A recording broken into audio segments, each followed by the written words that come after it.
Welcome to Stories from the Shadows, haunted tales from the golden age of ghost stories and supernatural fiction. I'm Mardell, and today's story is Ancient Lights by Algenon Blackwood. From Southwater, where he left the train, the road led due west. That he knew. For the rest, he trusted to luck, being one of those born walkers who dislike asking the way. He had that instinct, and as a rule, it served him well. A mile or so due west along the sandy road till you come to a stile on the right, then across the fields, you'll see the red house straight before you. He glanced at the postcard's instructions once again, and once again he tried to decipher the scratched-out sentence, without success. It had been so elaborately inked over that no word was legible. Inked-out sentences in a letter were always enticing. He wondered what it was that had to be so very carefully obliterated. The afternoon was boisterous, with a tearing, shouting wind that blew from the sea across the Sussex wold. Massive clouds with rounded, piled-up edges cannoned across gaping spaces of blue sky. Far away, the line of downs swept the horizon like an arriving wave. Chanctonbury Ring rode their crest, a scudding ship, hull down before the wind. He took his hat off and walked rapidly, breathing great draughts of air with delight and exhilaration. The road was deserted. No horsemen, bicycles, or motors, not even a tradesman's cart. No single walker. But anyhow, he would never have asked the way. Keeping a sharp eye for the stile, he pounded along while the wind tossed the cloak against his face and made waves across the blue puddles in the yellow road. The trees showed their underleaves of white. The bracken and the high new grass bent all one way. Great life was in the day. High spirits and dancing everywhere. And for a Croydon surveyor's clerk, just out of an office, this was like a holiday at the sea. It was a day for high adventure, and his heart rose up to meet the mood of nature. His umbrella with the silver ring ought to have been a sword, and his brown shoes should have been top boots with spurs upon the heels. Where hid the enchanted castle, and the princess with the hair of sunny gold, his horse? The stile came suddenly into view, and nipped adventure in the bud. Everyday clothes took him prisoner again. He was a surveyor's clerk, middle-aged, earning £3 a week, coming from Croydon to see about a client's proposed alterations in a wood, something to ensure a better view from the dining-room window. Across the fields, perhaps a mile away, he saw the red house gleaming in the sunshine, and resting on the stile a moment to get his breath, he noticed a copse of oak and hornbeam on the right. Aha, he told himself, so that must be the wood he wants to cut down to improve the view. I'll have a look at it. There were boards up, of course, but there was an inviting little path as well. I'm not a trespasser, he said. It's part of my business, this is. He scrambled awkwardly over the gate and entered the copse. A little round would bring him to the field again. But the moment he passed among the trees, the wind ceased shouting, and a stillness dropped upon the world. So dense was the growth that the sunshine only came through in isolated patches. The air was close. He mopped his forehead and put his green felt hat on, but a low branch knocked it off again at once, and as he stooped, an elastic twig swung back and stung his face. There were flowers along both edges of the little path, Glades opened on either side, ferns curved about in damper corners, and the smells of earth and foliage was rich and sweet. It was cooler here. What an enchanting little wood, he thought, turning down a small green glade where the sunshine flickered like silver wings. How it danced and fluttered and moved about. He put a dark blue flower in his buttonhole. Again his hat, caught by an oak branch as he rose, was knocked from his head, falling across his eyes. And this time he did not put it on again. Swinging his umbrella, he walked on with uncovered head, whistling rather loudly as he went. But the thickness of the trees hardly encouraged whistling, and something of his gaiety and high spirits seemed to leave him. He suddenly found himself treading circumspectly and with caution. The stillness in the wood was so peculiar. There was a rustle among the ferns and leaves, and something shot across the path 10 yards ahead, stopped abruptly an instant with head cocked sideways to stare, then dived again beneath the underbrush with the speed of a shadow. He started like a frightened child, laughing the next second that a mere pheasant could have made him jump. In the distance he heard wheels upon the road, and wondered why the sound was so pleasant.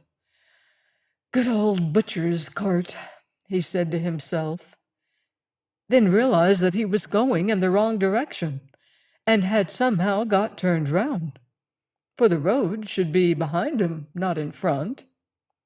And he hurriedly took another narrow glade that lost itself in greenness to the right. "That's my direction, of course," he said.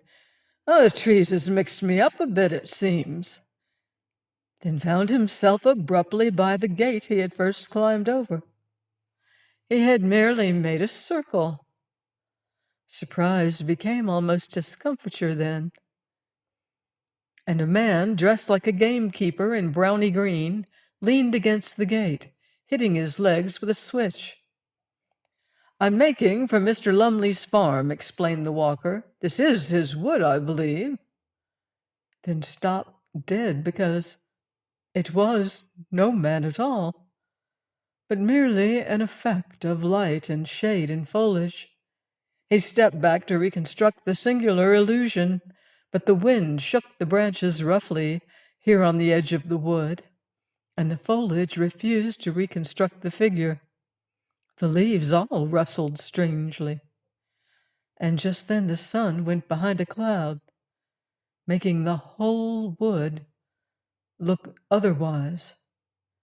Yet how the mind could be thus doubly deceived was indeed remarkable, for it almost seemed to him the man had answered, spoken. Or was this shuffling noise the branches made, and had pointed with his switch to the notice board upon the nearest tree? The words rang on in his head, but of course he had imagined them. "No, it's not his wood, it's ours." And some village wit, moreover, had changed the lettering on the weather-beaten board, for it read quite plainly, "Trespassers will be persecuted." And while the astonished clerk read the words and chuckled, he said to himself, thinking what a tale he'd have to tell his wife and children later, "And the blooming wood has tried to chuck me out. But I'll go in again. Why, it's only a matter of a square acre at most. I'm bound to reach the fields on the other side if I keep straight on." He remembered his position in the office. He had a certain dignity to maintain. The cloud passed from below the sun, and light splashed suddenly in all manner of unlikely places. The man went straight on. He felt a touch of puzzling confusion somewhere. This way the copse had of shifting from sunshine into shadow doubtless troubled sight a little. To his relief at last a new glade opened through the trees, and disclosed the fields with a glimpse of the red house in the distance at the far end. But a little wicket gate that stood across the path had first to be climbed, and as he scrambled heavily over, for it would not open, he got the astonishing feeling that it slid off sideways beneath his weight and towards the wood. Like the moving staircases at Herod's and Earl's Court, it began to glide off with him. It was quite horrible. He made a violent effort to get down before it carried him into the trees, but his feet became entangled with the bars and umbrella, so that he fell heavily upon the farther side, arms spread across the grass and nettles, boots clutched between the first and second bars. He lay there a moment like a man crucified upside down, and while he struggled to get disentangled, feet, bars, and umbrella formed a regular net. He saw the little man in browny green go past him with extreme rapidity through the wood. The man was laughing. He passed across the glade some 50 yards away, and he was not alone this time. A companion like himself went with him. The clerk, now upon his feet again, watched them disappear into the gloom of green beyond. "They're tramps, not gamekeepers," he said to himself, half mortified, half angry. But his heart was thumping dreadfully, and he dared not utter all his thought. He examined the wicket gate, convinced it was a trick gate somehow, then went hurriedly on again, disturbed beyond belief to see that the glade no longer opened into the fields, but curved away to the right. What in the world had happened to him? His sight was so utterly at fault. Again the sun flamed out abruptly and lit the floor of the wood with pools of silver, and at the same moment a violent gust of wind passed shouting overhead. Drops fell clattering everywhere upon the leaves, making a sharp pattering as of many footsteps. The whole copse shuddered and went moving. "Rain, by George!" thought the clerk, and feeling for his umbrella, discovered he had lost it. He turned back to the gate and found it lying on the farther side. To his amazement, he saw the fields at the far end of the glade, the red house, too, ashine in the sunset. He laughed then, for of course, in his struggle with the gate, he had somehow got turned round, had fallen back instead of forwards. Climbing over, this time quite easily, he retraced his steps. The silver band he saw had been torn from the umbrella. Oh, no doubt his foot, a nail or something, had caught in it and ripped it off. The clerk began to run. He felt extraordinarily dismayed. But while he ran, the entire wood ran with him, round him, to and fro, trees shifting like living things, leaves folding and unfolding, trunks darting backwards and forwards, and branches disclosing enormous empty spaces, then closing up again before he could look into them. There were footsteps everywhere, and laughing, crying voices, and crowds of figures gathering just behind his back, till the glade he knew was thick with moving life.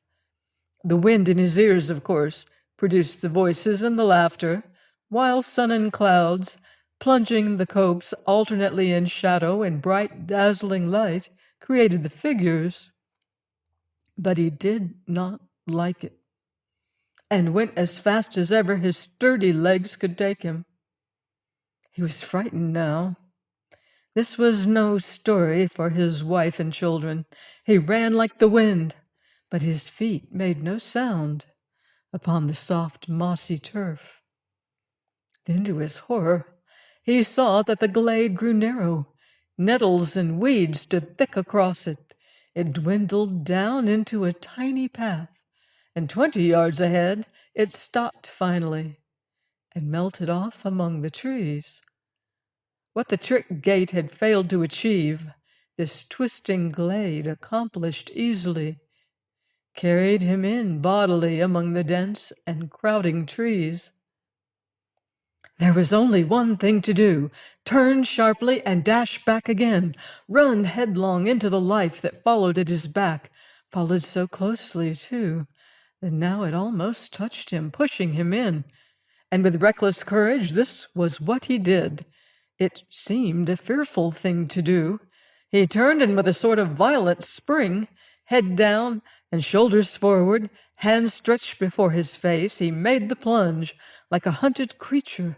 He charged full tilt the other way, meeting the wind now in his face. Good Lord! The glade behind him had closed up as well. There was no longer any path at all. Turning round and round like an animal at bay, he searched for an opening, a way of escape, searched frantically, breathlessly, terrified now in his bones. But foliage surrounded him. Branches blocked the way. The trees stood close and still, unshaken by a breath of wind, and the sun dipped that moment behind a great black cloud. The entire wood turned dark and silent. It watched him. Perhaps it was this final touch of sudden blackness that made him act so foolishly, as though he had really lost his head. At any rate, without pausing to think, he dashed headlong in among the trees again. There was a sensation of being stiflingly surrounded and entangled, and that he must break out at all costs, out and away into the open of the blessed fields and air.